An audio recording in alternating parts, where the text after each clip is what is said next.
सुबेरे सुबेरे तो कुछ मालूम हो? बोला का कहल चाहत हुआ सवेरे सवेरे? इतना काम पड़ल बा तो के कुछ बुझाता? अच्छा तोहके तो खाली कमवे दिखाता, लड़का के कोनो फिकर ना है। ए भाई लड़का के कवन कमी हो गइल बा हो? सुनो सुनावा। बबुआ बकरिया करो न फिक्रिया, खेला न रजऊ खेल। बबुआ बकरिया करो न फिक्रिया, खेला न रजऊ खेल।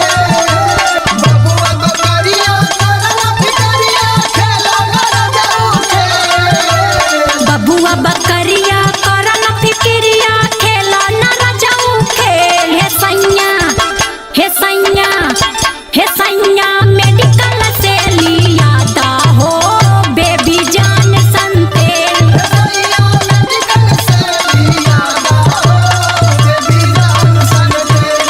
सैया मेडिकल से लिया दा हो बेबी जान संतेल। तोरा दिमाग में कुछ आवेला समझ में? का हो? कबो सही बात करेली? अच्छा ये गलत है। इकाद फालतू चीज में पड़ल रही। देख हमार के माई का बुकवा मीस के अपतन मीस के कितना मजबूत बनोले बा। अच्छा सुन। सुनावा। संवर है राम संवर है श्याम संवर शंकर भगवान।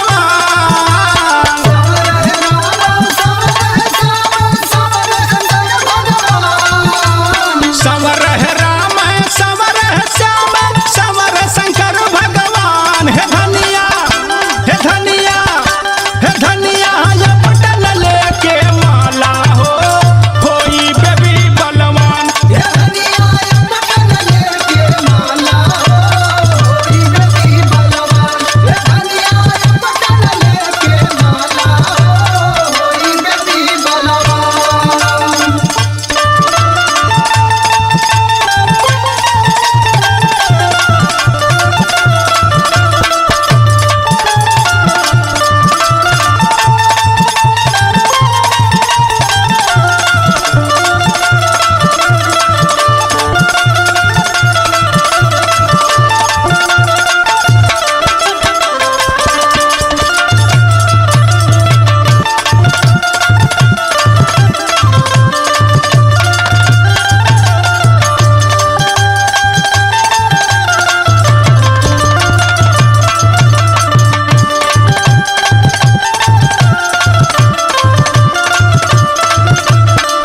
भगवान सावर रहले तू काहे अपन माथा खराब करेली हमेशा? देखा है अपटन अपटन के चक्कर में हम ना पड़ब। सुना सुनाओ सुनाओ। पाउडर तेल साबुन बेबी जॉनसन के लगाइब। पाउडर तेल साबुन बेबी जॉनसन के लगाइब। पाउडर तेल साबुन बेबी जॉनसन के लगाइब। गोतनी के मुँह करिया कई के लाजवाइब। ओहो ई बात है। और कहो करिया कई के लाजवाइब। गोतनी के मुँह करिया कई के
हमके पूरा मालूम रहल कि तोरे दिमाग में का चलत हो। का मालूम रहा हो? सुन हमार बात। सुनावा। दूसरा के से नूर देख लार नाही फोरा। दूसरा के से नूर देख लार नाही फोरा। दूसरा के से नूर देख लार नाही फोरा। बढ़ते उमर लइका गोर होई मोरा। बढ़ता उमर लइका गोर होई मोरा। बढ़ता उमर लइका गोर होई मोरा। अच्छा एक चीज बता, का हो? जब हम गोर बानी हाँ तू गोर बाड़ी हाँ हाँ। तो लइकवा कैसे करिया हो गए? अब तो ही जनबा हो लइकवा कैसे करिया हो गइल है, तो हम तुमसे पूछे चाहत रहनी। हम बताई। सुनावा। दूसरा के से नूर देख लार नाही फोरा। बढ़ते उमर